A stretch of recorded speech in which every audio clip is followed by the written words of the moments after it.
Good luck to you. Do you think Prasa can be saved? I certainly do, Jeremy, which is why I took on the exercise.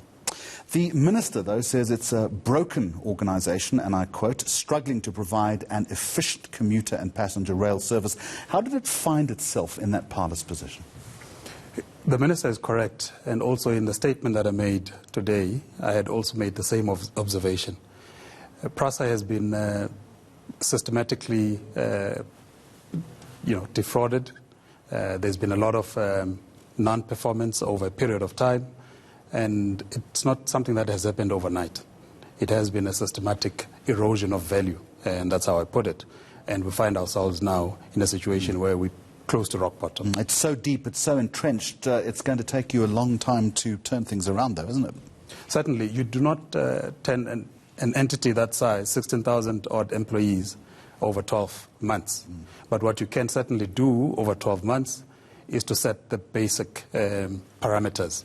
So one of the things that I've mentioned is that in the first 3 to 6 months, I would like to bring a semblance of order into the organization, because from my assessment over the month that I've been there, is that the organization is actually plagued with a lot of disorder. How do you bring that semblance of order to a broken organization? How do you guarantee, Mr. Mpondo, that they're going to listen to you? So the first thing you do in a turnaround, in my view, is always to get the right people into the right places. And secondly, you need then to put together the right structures that will assist you achieve your strategy and vision. So what I've done is to effect some changes at EXCO level at this stage.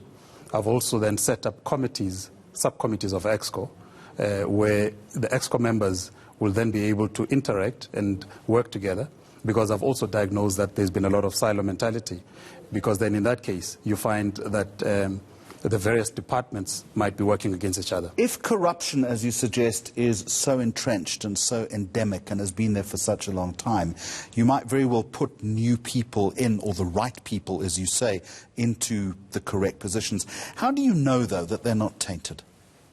We are busy at this stage looking at the investigation reports that have been presented to us. So I think one of the challenges is that whilst these have been known, but the consequences have not been meted out to those that have been fingered. So we are now speedily getting into the process of effecting consequence management. Consequence management starts with lifestyle audits. 800 odd lifestyle audits. How are you going to do that? 300, we said. Yeah. So we're going to get a policy in place, because we do not have a policy at Prasa. So we're going to expedite that, because in the first 3 months, as I was speaking about us getting stability and order in place, one of the things is to get policies approved which are very outdated. So the first step is to get that policy in place, which we'll do soon. And as soon as that is done, then we initiate the lifestyle audits. We're looking to do that and effect it within the next, the first 3 months of this 11 months that is left. All right, so policy, lifestyle audits, the other two parts of your pillar are a facilities upgrade and also expansion. Yes. But you have no money. We do have a capital budget. So one of the things that I did mention in my statement, so as of November last year, out of a capital budget of just over 12 billion, Prasa was only able to spend 10% of that. So a lot of the challenges that we have on the capital side are self-inflicted, because we're not implementing. So you're sitting with a capital budget that is not being spent, and yet at the same time, you've got a porous network where you're leaking revenue, because commuters are able to just get onto the system without being detected and paying. So when you're talking about upgrading facilities and the expansion, critical, we all agree with you, where do you start? What are your list of operational priorities? So currently, as I indicated, our system is very porous, and for any transportation network to work, it needs to be secure.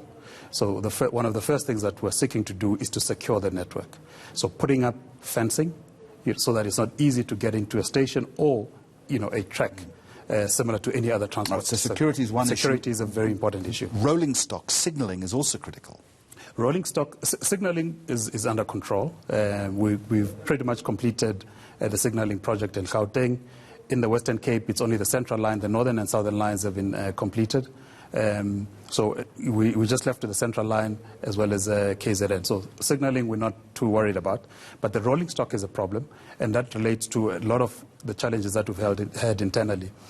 So we do not have, we've not had enough components in order to ensure that our rolling stock is in service. And that's one of the areas that we need to unblock, and it relates to supply chain challenges. And it's one of our key areas because at the moment we've got quite a lot of sets out of service.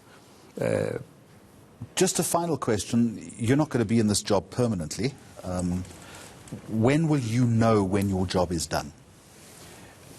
I will know when my job is done, when there's stability and order in the organization.